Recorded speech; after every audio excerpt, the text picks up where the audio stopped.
За сайн байцгаана уу хүмүүдээ. Мэдээллийн технологийн өнөөдрийн хичээлээр Монгол зураг ба хээ угалзны бэлэгдэл гэсэн хичээлийг хамтдаа судлах болно. За өнөөдрийн хичээлийн судлах агуулга Монгол зураг, Монгол хээ угалз, зургийн аслалт гэдгийг мэдэж ойлгосны үндсэн дээр байгалийн зохиомжт зургийг хийх аргатай танилцсанаа.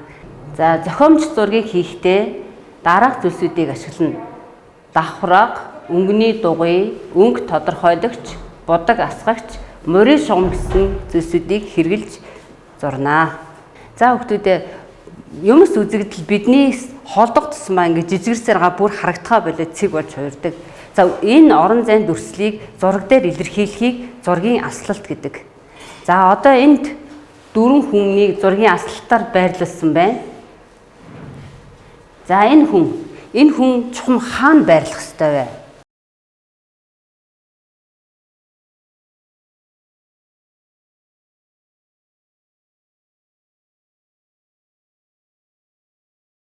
Параллел шугамар зургийн аслалтынхаа шугамтай огтлж байгаа тэр хэсэгт энэ хүн маань байрлах нь зохимжтой байх нь. За жишээлбэл дахиад энэ хүн байна.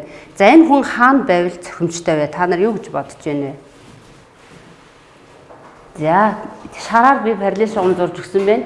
Тэр шугамын огтлцол дээр энэ хүн байрлах нь зохимжтой байх нь байна. За Монгол зураг нь болохоор одоо энэ хавтгал заасны доод тал зурагдсан хэсэг нь болохоор хамгийн ойрхон байгаа. Тэгээд цаашлуулсан дээд зурагчаас нь хамгийн хол байгаа гэсэн байдлаар алслыг тооцдог. Тэгээ ерөнхийдөө маш өндөр цэгээс харсан байдлаар ийм өрсөн юм шигээр дүрсийг зурж илэрхийлдэг байгаа. Монгол зураг нь хүний нүдэнд харагдаж байгаа бодит зүйлсийг биш, харин сэтгэл зүрхэнд байгаа зүйлсийг илүү тодруулж харагдуулж зурдаг байгаа. За үүнд л Монгол зургийн гол анин сүнс нь оршиж байгаа. Энэ Монгол зургийн аргаар сурагчдын хийсэн бүтээлүүдийг харуулж байна. За энэ хоёр зургийг хүүхдүүдээс ажиглаарай. За эхний зурган дээр болохоор яг уламжлалт зургийн аргаар зурсан байгаа. За эндээс ажиглаарай. Үүл, уул, усыг хэрхэн яаж дүрсэлсэн байна вэ? За хоёр дахь зурган дээр харъя. За хоёр дахь зураг болохоор Монгол зургийг орчин үеийн зургийн байдлаар зурсан байгаа. За энэ дээр болохоор өнгөний аслал орж ирсэн байгаа. Монгол хээ угалз нь 1500 орчим байдаг. За үүнээс хээ угалз. За хээ гэдэг нь болохоор шулуун шугамар дүрслэгдэнэ. Угалз нь болохоор морин шугамар дүрслэгддэг. За хээний бэлэгдэл нь болохоор бат бөх, шулуун шудраг, зориг хатуужлыг бэлэгдэнэ. Угалзны бэлэгдэл нь уян хатан, зөөлөн, уран ухааныг бэлэгддэг. Хээ угалз гэдгийг юу гэж төсөөлж байна вэ? За жишээлбэл энэ голын зурган дээр болохоор хээ угалзыг хамттан дүрсэлсэн байна. Голд нь болохоор үлзий хээг оруулаад тойруулаад угалзыг оруулсан байна. За тэгэхээр та нар хээ угалзыг яг юу гэж бодож байна вэ? За дугуй, тахир, зураас, шулуун шугамд сүлжилдүүлэн зурсныг хээ угалз гэдэг байх нэ. Монголчууд эсгийн үүдтэй байх үедээ үүдэн дээрээ усан хээг ширж оёдог байсан. Үүний бэлэгдэл нь сайн бүхэн ариун далайн мандал дээгүр нар мандах адил цацран гисээр орж ирэхийг бэлэгддэг байна. Мөн үүнээс гадна муу хар муу санаатан үүдэнд байгаа усан далайд унаж саадах болтгой гэсэн утгыг илэрхийлдэг ажээ. За модон хаалгатай болсон цагаас хойш үүдэн дээрээ үлзий утсыг ихэвчлэн зурдаг болсон. За энэ нь болохоор альва муу мухайг орж ирэхээс хамгаалж буян хишиг аривжин хурахын бэлэгдэлтэй гэж үздэг. Монголчуудын нүүдлийн соёл нь урлан бүтээх үйлд тодорхой хэмжээгээр нөлөөлсөн байдаг. Эрт дээр үеэс овор ихтэй зүйлийг урлагаас зайлсхийж гэрийн эд тогшил, малын тоног хэрэгслэлд шингэн үлдээсэн байдаг. Монголын хээ угалзны анхдагч нь эвэр угалз. Малын эврийг дуурайлган хийсэн түүхтэй. Хээ угалзуудыг хэлбэр дүрсээр нь дараах байдлаар ангилж үздэг юм байна. За нэгдүгээрт нь геометрийн хэлбэртэд үлзий хээ, алхан хээ, хорл хээ, түмэн насан хээ. За бэлэгдлийн хэлбэртэд очир, хан төрийн 7 эрдэнэ, зэндмэн, хаан бугуйч, хатан сүх, соёмб. За амтны хэлбэртэд эвэр угалз, хамар угалз, эрвэхээ хээ, загсан хээ. За ургамлын хэлбэртэд цэцгэн хээ, навчин хээ, цэцэг навчин хээ. За цэцэг навчин хээний хамгийн өргөн хэрэглэгддэг хээ нь бадам лямхай цэцгийн хээ байгаа. За байгалийн үзэгдэл тэнгэр эрхсийн Энд усан долгион хээ, үүлэн хээ, галын дүлэн хээ, уулан хээ, саран хээ. За хүүхдүүдээ өнөөдөр бүгдээрээ уулан хээ, усан хээ ашиглан байгалийн зохиомж зургийг бүтээцгээе. За Google-ийн хайлтын мөрөн дээр өнгөний дугуй гэж бичиж хай. За энд харагдаж байгаа зүйл нь та бүхний мэддэг зүйл байна. Зургийн хичээл болон технологийн хичээл дээр үзэж судалсан тул та бүхэн сэргэн санаарай. За энэ өнгөний дугуйг зургийн програм дээр ашиглахад хялбар болгож өгдөг сайтыг нээж үзцгээе.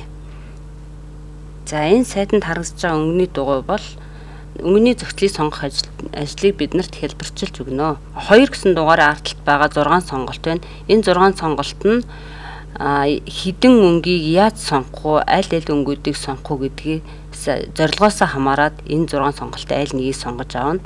1 болон 3 гэсэн дугаараа арталт байгаа ард талд тухайн сонгосон өнгөний код харагдаж байгааг та бүхэн ажиглаж байгаа баха. За одоо жишээлбэл энэ 3 дугуйг сонгосон тохиолдолд зэрэгцсэн 3 өнгө, одоо 3 дулаан өнгө юм уу 3 хүүтэн өнгийг сонгох боломж гарч ирж байна гэсэн үг. За эдгээр дугуйнуудыг тойргийн төв рүү ойртуулахад өнгөний тоон ингээд шингэрж өгнө. Гадагшаага холдуулахад өнгө нь бол тодорж өгч байгааг анзаарж байгаа хаа. За ингээд зорилготой тохируулан өнгөнийхөө зохицлыг сонгож авах боломжийг энд олгож байна. За энд өнгөнийхөө зохицлыг сонгож авсан өнгөө зургийнхаа програм дээр хэрхэн яаж оруулах вэ гэхээр энд харагдаж байгаа өнгөний кодуудыг тэмдэглэж аваад тэгээд зургийн програм дээр очиод тэр кодороо тухайн өнгөө олж зургаа бодож ашиглаж болно. За 2 дахь арга гэж байгаа. За 2 дахь аргыг нь болохоор зураг зурх явцдаа мэдэж авцгаагаарай. За ингээд зургаа зурж эхэлцгээе. Монгол зурагт нүдэнд харагдах үннийг бус зүрх сэтгэлд үлдэх үннийг нь дүрсэлдэг. Дүрс хэлбэрийг нь хийс зүрлэн далд гүн агуулгыг илэрхийлдэг. Иймээс уулыг зурхтаа сүмбэр уулыг зурж дүрсэлдэг байгаа. За сүмбэр уулынхаа нэг хэсгийг зуръя. За сүмбэр уулыг зурхтаа бид нар морин шугамыг ашиглана. За ингээ морин шугамыг дахин ашиглан залгаж хэрэглэх замаар сүмбэр уулынхаа нэг талыг нь зурж авлаа. За хідэн ч ийм залгаа уул зурж болно. За ингээд өмнөх хичээл дээр үзсэн давтамжтай зургийн аргаар давхаргуудыг хувилж тавих энэ замаар уулаа гүйцэж зурнаа. За duplicate layer гэсэн командаа сонгочлоо. Одоо болохоор давхаргаа эргүүлнэ. За эргүүлсэн давхаргаа move selection түүлээр нийлүүлж ингэж тавиад уулын маань эхний хэсэг харагдаж байна. За энэ давхаргуудаа нэгтгэж.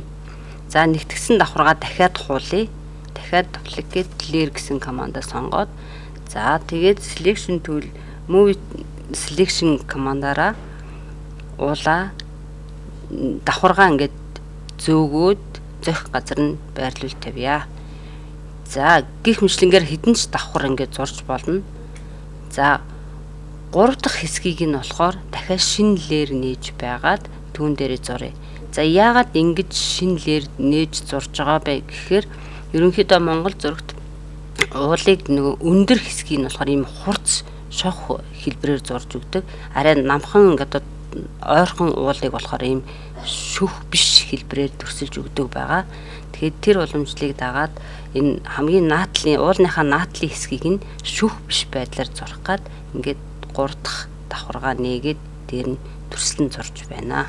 За ингээд эхний уул маань бэлэн боллоо. За энэ уул маань 3 давхаргаас бүрдэж байгаа. Энэ 3 давхаргаа нэгтгэе. За мөн тэрнээс өмнө давхруу тус бүрээ идэвхжүүлээд давхруу тус бүр дээр нь очиж засвар хийх боломжтой байгаа. За энэ хэтэрхий урт зурагцсан учраас тэндээс нь жоох ингээд тайраад болруулдаад янзлж байна. За ингээд энэ 3 давхаргаа нэгтгэе.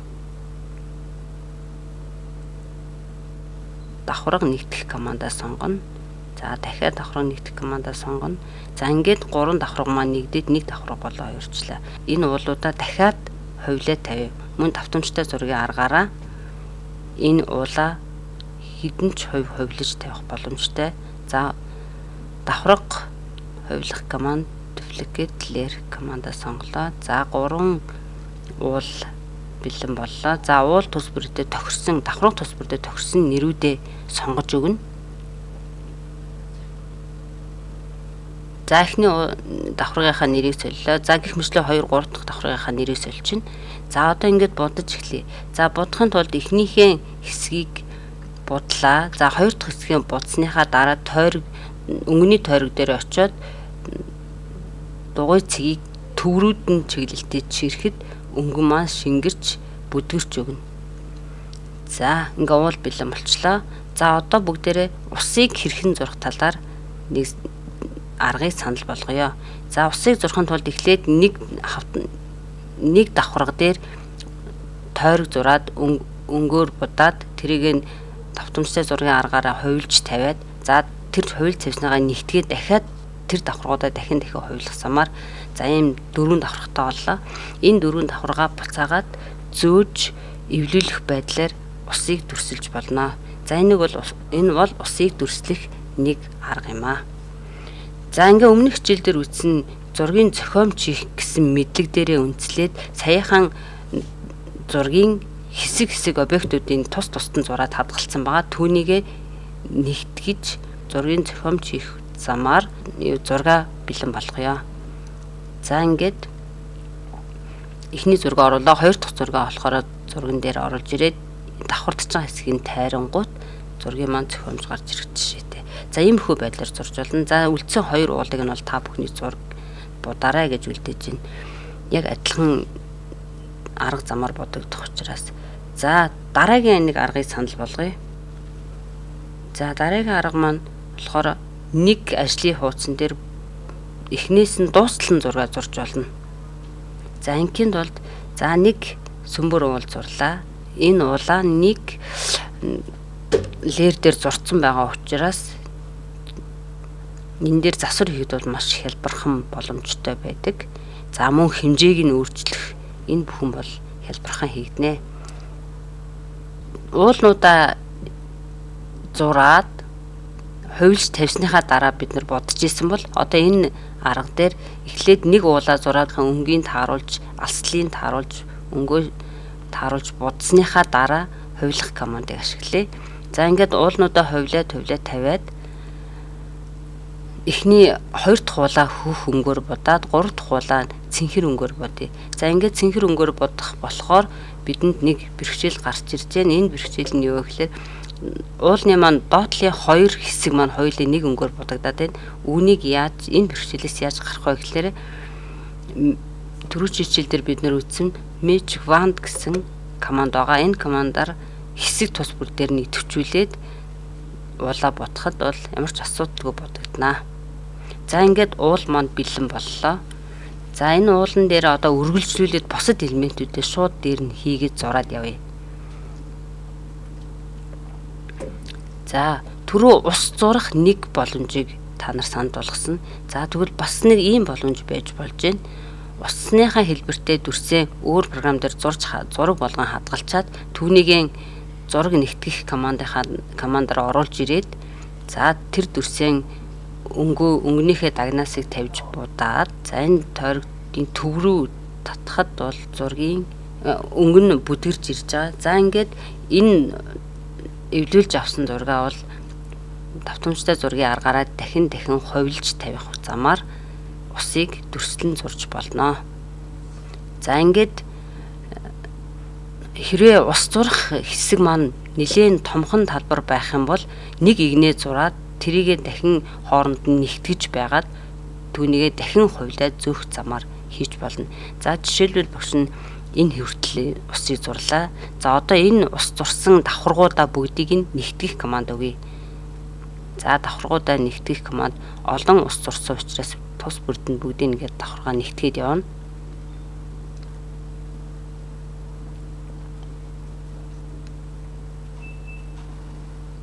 За нэгтгсэн давхаргаа зөөж байрлуулъя. За үүний тулд Movie Selection tool-ээ аваад за ингэж би нэгтгсэн байна. За зарим хэсгийг хэсэгчлэн нэгтгэж болно. Эсвэл бүгдээрингийн ч нэгтгэж болно. Өөрийнхөө зорилготой тааруулаад аль хэсгийг нэгтгэх вэ, аль хэсгийг үлдээх үү гэдгээ бол өөрөө сонголтоо хийнэ. За энэ ягаан уулны наатлаар усны хэсгүүд бол харагдаад байна. Бид нэр давхаргаан сольж тавих замаар уулыг усныхаа нааталд нь гаргаад сольж тавьж болно. За энэ иймэрхүү байдлаар багш нь бол нэг иймэрхүү зураг зурлаа. За та бүхэн энэ зургаа ишээ санааг нь баяжуулаад наатлын газар хэсэг дээр нь гэр, мод, амтэн, хүн гэх мэтлэнгээр ингээд баяжуулан зурж болно. Өөр нэг аргыг санал болгоё. За энэ хэсэгт болохоор уулаа зурхтаа давхраг бүр тус бүр дээр нь зурна. За давхраг тус бүрийн хооронд нь төрөний эхний хэсэг дээр бид нэр давхрагуудаа нэгтгэж исэн бол энэ удаад давхрагуудаа нэгтгэхгүйгээр хийж үзье. Давхрагуудаа нэгтгэхгүй хийхээр төрөний нэг дүрсийг бодглохлоор хоёр дүрс зэрэг бодогдох тохиолдол гараад ирсэн. Ингээ хэрвээ давхаргаа нэгтгэхгүй байх юм бол энэ бэрхшээл бол бид нарт тулгарахгүй давхраг тус бүр дээр очиод идэвхжүүлээл өнгөө өгөөд бодоод явчих боломжтой. За ингээд уулынхаа наатлын хэсгийг нь нэгдүгээр уул гэсэн давхраг дээр байгаа үнийг ингээд битүү дүрс болгож бодно. Хэрвээ битүү дүрс болохгүй бол бодоход бас төвөг учрна. За ингээд нэгдэх. За одоо 2 дугаар давхаргаа идэвхжүүлье. 2 дахь давхаргаа идэвхжүүлээд 2 дахь хэсгийнхээ уулыг битүү дүрс болгож хуургая. За ингээд битүү дүрс болгохдоо бас нэлээд нэгт нямбай ажил нь жохол ч гэсэн зайг үлдээхгүйгээр яг бүрэн бүтэн битүү дүрс болгож хуургахыг анхаарах хэрэгтэй. За уул 2 гэсэн давхар дээр бидний уулны маань 3 дахь хэсэг байгаа. За үүнийгээ бас битүү дүрс болгоё. Үүний тулд дахир морин шугамаа аваад уулны нэг үзүүрээс нь нөгөө үзүүр хүртэл нь зураад энийгээ дунд нь зай гарч уугүй юу гэдэг дээр нямбай ажиллаж өгнө. За уул гэсэн давхар дээр зураг маань жоохон дээшээ байгаа учраас үнийг доошоогоо зөөж барилаж тулд уул нэг гэсэн давхаргаа идэвхжүүлээд зөөх командаа сонгоод за ингээд зөөвөд тавьчихна. За түрүүний энэ өнгөний дугуйг ашиглах 2 дахь аргыг хэлж өгье. За энд тохирох өнгөөс сонгож идэвхжүүлсэний ард энэ тохирох зургийнхаа энэ зургийн өнгийг илэрхийлж байгаа хэсгийг зураг болгож хадгалсан зургаа бол тухайн зурган дээрээ давхраг болгож оруулж ирээд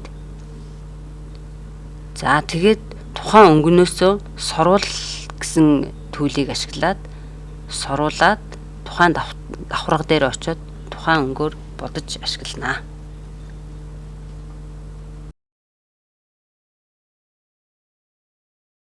За хүүхдүүдээ бүгдээрээ Монгол зургийн аргаар мөн давтамжтай зургийн аргаар байгалийн зохиомжтой зургийг хийх аргачлалыг үзэж танилцлаа. За ингээд бүгдээрээ бэлэгдлийн болон геометрийн хэн уулзнуудыг судлаад түүгээрээ танилцуулга бэлтгэн багштай үзүүлээрэй.